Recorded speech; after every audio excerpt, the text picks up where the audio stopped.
Is the Division 2 worth playing? Let's take a look and find out.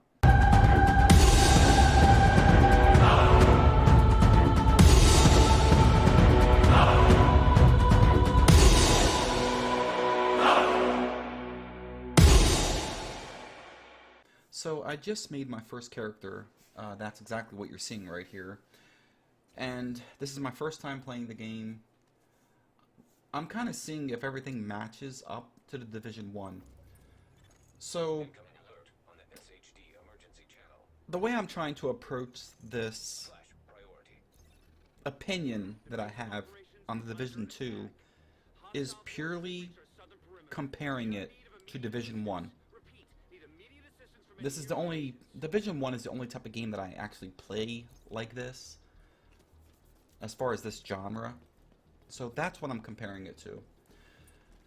So I don't want to say too much about the beta as far as the issues that I have with it, but I will say one thing. During the whole beta, it was only a little 3-day event, there's one major problem that they had, and that was the disconnecting. It was happening every 10 minutes. So what happened to me at some point was I went to do the Dark Zone mission, and about 3/4 of the way through it, I got disconnected. So it made me start over. So then I got all the way through it again, and I got disconnected again. So I actually had to redo that mission 3 times, and it was rather frustrating. So that's about the only thing I want to say about the beta. They had a serious disconnection problem. I do believe, though, the final day they actually did correct that, because I didn't disconnect a lot, but I also didn't play a lot the final day. So with that, we'll kind of just get into the review and what I think, and is it worth playing.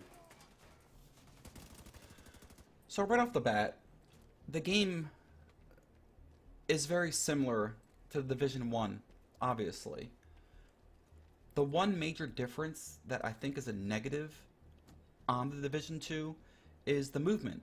It just doesn't feel fluid. I can't really put my finger on what it is, but the best description I can give is on the Division 1, the movements are very tight. Like, it just seems to respond better. On the Division 2, it doesn't seem that way at all, but I think I understand why.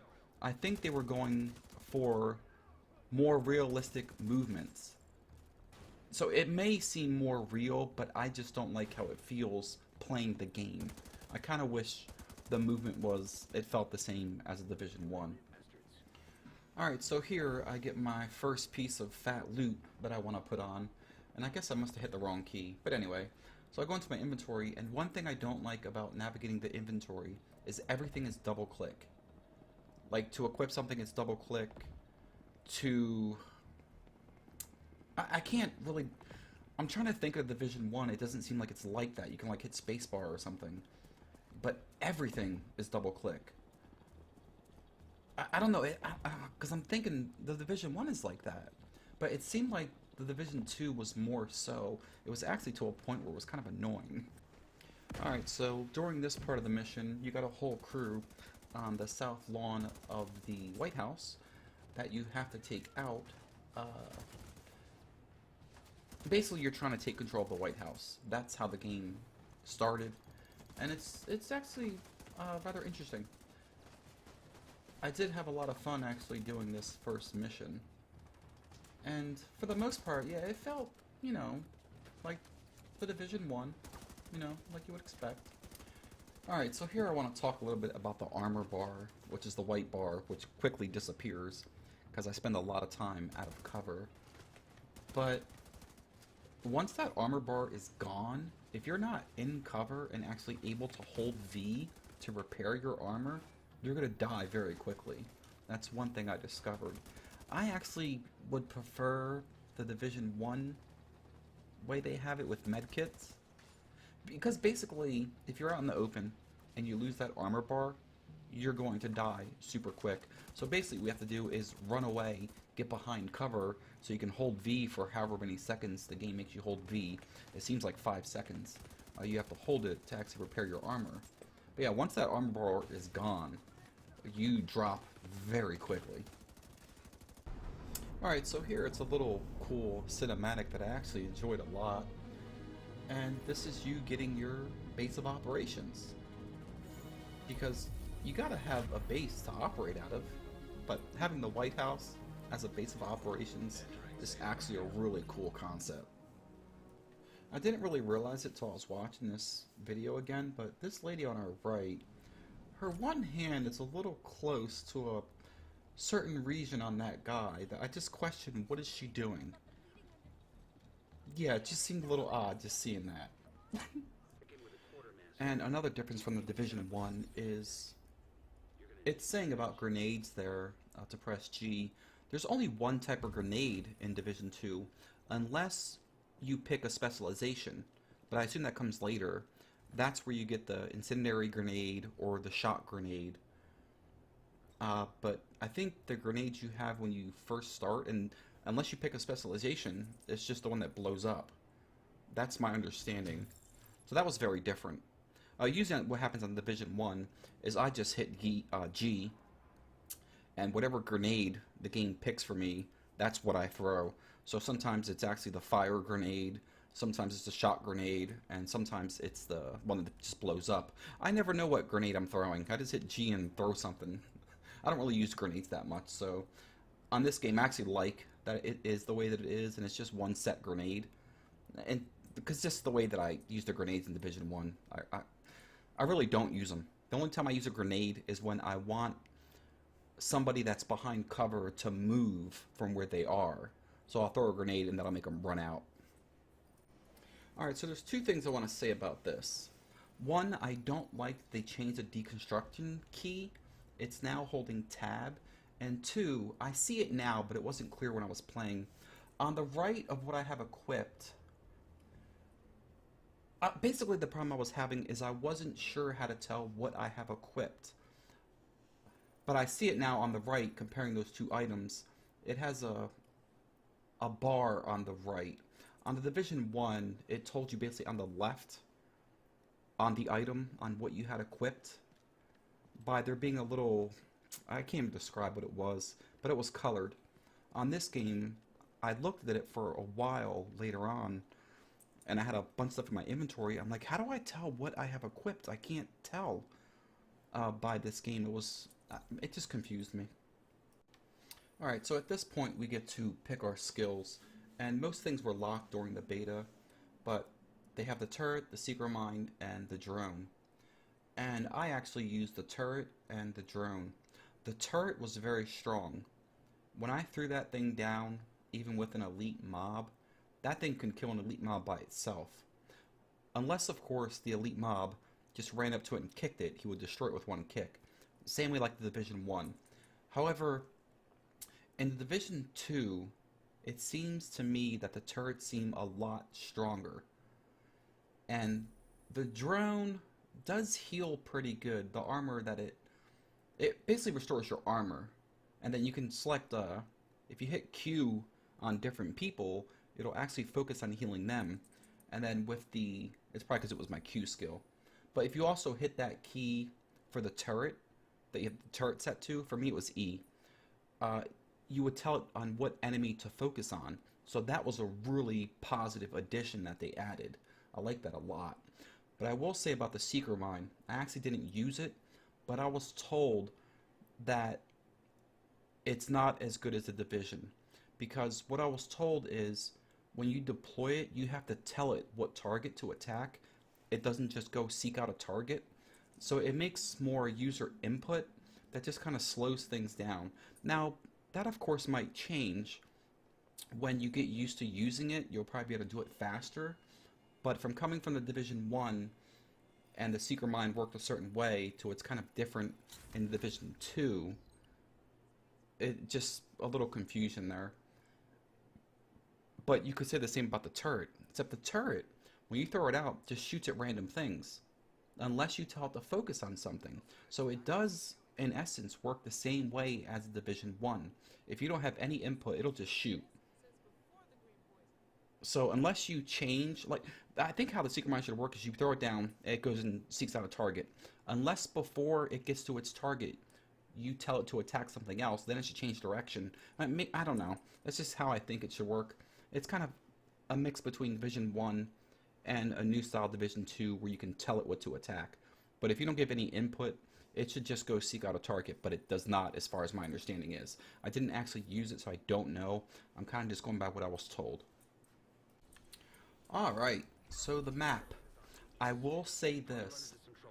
I so much prefer the map on Division 2 than I will ever prefer the map of Division 1. It just seems cleaner. It seems like things are laid out better. Like following the road, for instance, is so much easier on Division 2. But yeah, overall, I so much prefer the map on Division 2. However, there's one little kind of quirky thing, I think. In order to port somewhere, you basically hold your mouse over something and then click the port key, which I can't remember what it is off the top of my head. So whatever your mouse is over, you'll teleport to that. Whereas on the Division 1, you have to click it and then hit X, then spacebar to accept. In this game, it's not that way. I think you just put your mouse over it and hold tab. It's one of those keys, and it'll just port you there. So sometimes I was porting to an area I didn't want to port to, just because of where my mouse was and I hit a key. Like I was used to having to select the item on the map before I could actually select it to teleport to. It was just different. I wouldn't say it's worse, it's just different. Alright, so some of the perks of this game, besides having to need a perk to equip a second weapon, I do like some of them. Like restocking when entering a safe space refills all armor kits. I like that. And then I think you also have one that when you enter a safe place, it restocks all of your ammo. So that's really cool. Whereas the Division 1, you always gotta hit the restock. Whereas this game, it's a perk, and just by simply walking in, it'll refill everything if you have the perk. I really like that added feature. It just makes it convenient. And the Division 1 should really implement that. Then when you're selecting skills, I like this little animation that it's showing, and it's showing you exactly what the skill will do. Like this is the sniper turret, and it's just showing you what's going to happen when you use it. It's going to focus on one enemy and snipe them, whereas this one's just going to shoot a bunch of bullets at them. But I really like that feature, and that is actually why I did not pick the damage drone, because you basically have to select 2 points in order for it to do anything. So that's why I went with the healing one. I didn't want to have to interact with this stupid drone and select points for it to be attacking. I didn't like that. Alright, so here I'm just going through the different options that they have, just to see what options they have. And when I actually get to the third-party options, I'm actually a little disappointed because they did have the Logitech RGB keyboard support in the Division 1. So basically what happened for me in Division 1 is it would only light up keys. Yeah, right there. But now it's Corsair. It would only light up keys on my Logitech keyboard that actually worked in the game. If the key didn't work, it was dark. So I actually like that feature, but that feature is now gone in Division 2, and it doesn't have the Logitech keyboard support anymore. I kind of wish they still had it, but they don't, so. So I do want to say here, I was going through the audio options because it was told to me that my mic didn't work anymore with the Division 2, and I was trying to figure out why that is, but it actually did work. But now in Division 2, you can actually make the sound come out of your TV, but the voice go to your headset. In Division 1, for this person that was telling me my mic wasn't working, they couldn't make that happen for some reason. Basically, they were stuck with the mic, my voice, and the game sound coming out of their television on Division 1. They couldn't separate those two and have it headset for the mic and the TV screen for the game sound. But now in Division 2, it is separated, and that's how it should be. Alright, so here I'm activating my very first echo on Division 2, and I actually like that microphone that's showing up above the NPC's head to show you who is talking in the echo. I like that a lot, and I don't recall that from Division 1. I can't definitively say that Division 1 didn't have that, but I'm pretty sure it didn't. So that's new to Division 2, and I like that. I like being able, because I think I remember doing some echoes in Division 2, and I'm like, I can't tell who's talking in this echo. But yeah, having that is a really good feature that they added. That's a definite bonus to Division 2. But this is one of those minor little things that, you know, is just really cool, but not really needed, but it's just a really cool feature. I like it. So what appears here on the bottom left of my screen, it says incoming call from agent, but I was seeing that a lot. Basically what happens is when you die, whether it's out in the world or on a mission, I think it's G that you can hold, and it'll actually call another agent to help you. That's a really cool feature, but it does get kind of spammy when there's a bunch of people that are doing it at once. But I still like that feature. I kind of wish they had like a open group type of thing going on. Like it's an open group, you just run up to an area and it starts like an area mission with a bunch of people. Kind of like the system that Rift had. If you know anything about Rift, they basically had open groups. I kind of wish this game had open groups, but that's somewhat in the right step in my mind towards being an open group. Alright, so while I'm collecting food or whatever it is here, in the Division 1 you can hold V and then you can drink a soda or drink water, eat a candy bar, and it gave you certain buffs. I believe that feature in Division 2 is gone and you don't have those buffs anymore. Basically, I believe, I didn't really play it long enough to fully understand it, but you get the materials to donate it to the different, I can't remember what they're called, settlements, but you donate the food and the steel to different settlements to help them build up. It's actually not a buff for your character anymore. That has gone away. Alright, so I do want to say as I'm about to loot this item, I like the features that they added as far as whether the item's on the ground or you're getting it from a chest. You can actually just mark it as junk directly from the ground, so it puts it in your inventory. And I really think that's a really cool feature that they added. Being able to mark it as junk just on the ground, and it'll be put in your inventory as such. You can just go to the vendor and just sell it. I like that feature. I really wish the Division 1 had that, and that's a very good feature to have. Alright, so while I run around and fight things, I do want to say before I get too far, as far as the graphics, how they compare to the Division 1, they are better on the Division 2. Would I say that they're vastly better? No, I would not say that at all. They are better though. But for me, they just seem slightly better than Division 1, but really for me what it comes down to is the smoothness of the gameplay. So I would actually prefer a little on the low end for graphics, but smoother gameplay. Especially in a game like this. I mean, when you're fighting other people in real time, and lag is super important for anybody who does PvP, in any game really, but I'm not saying that Division 2 has that problem. I'm just saying graphics aren't everything to me. They do matter, the game does look very good, but they're not vastly better than Division 1.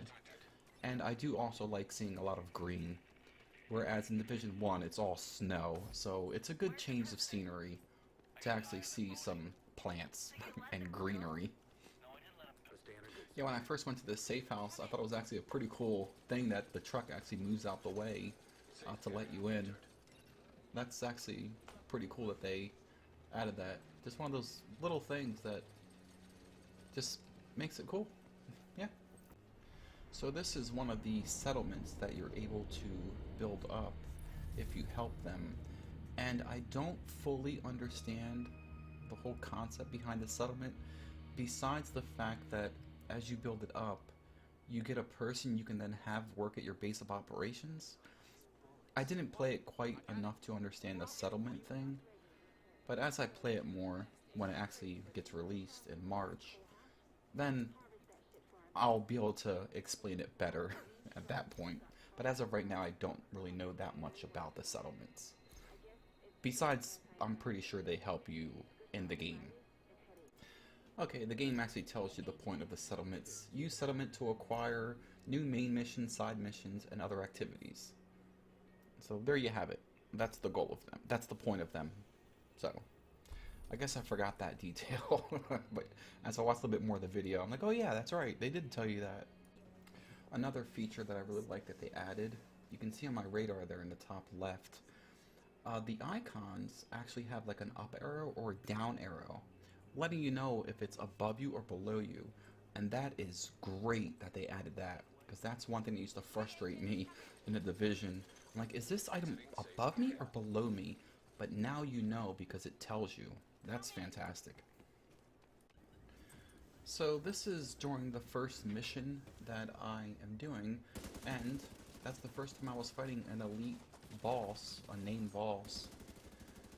And it was rather challenging, because basically as you're shooting them, their armor's getting knocked off, which is actually really cool. But you actually see it break off. Yeah, this fight was rather challenging, and up there where that boss is, there's something really cool that I'll show you once we get there. And I also want to point out one little minor cosmetic thing that they changed.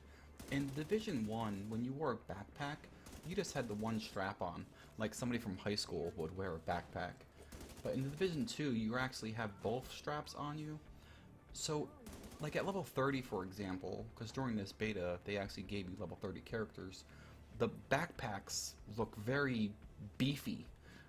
Like when I'm running, all I see is backpack. It really stands out.